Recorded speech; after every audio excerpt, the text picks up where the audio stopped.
coup de gueule. Qui dit nouveau numéro du Canard enchaîné dit nouvelle révélation, et ça n'a pas manqué.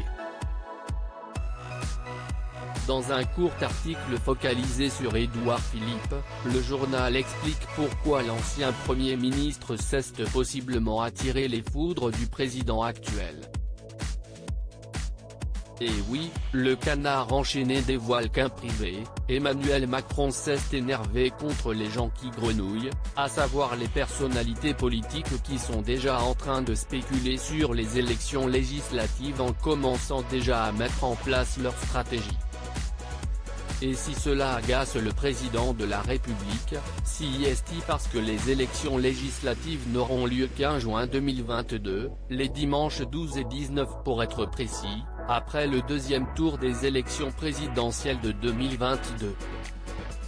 Pour Emmanuel Macron, ceux qui se penchent déjà sur la question et qui vont même jusqu'à penser à l'élection présidentielle de 2027 ont tout faux, comme le rapporte encore une fois le Canard enchaîné. Ils sont vraiment à côté de la plaque, ils ne mesurent pas combien l'élection présidentielle va être difficile. Ils nous font perdre du temps. Et dans ce « il », l'ancien Premier ministre Édouard Philippe pourrait bien être compris.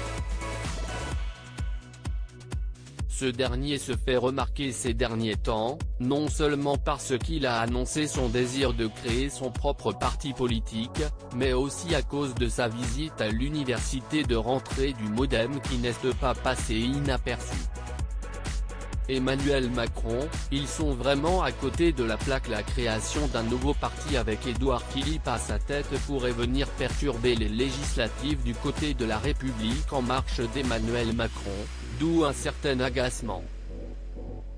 Malgré le soutien public qu'il a apporté au président sortant, déjà en campagne pour les élections de 2022, Édouard Philippe reste déterminé à tracer sa propre route, même si cette dernière a pour destination non pas les élections présidentielles, mais les élections législatives qui suivront, voire les présidentielles du mandat suivant, en 2027.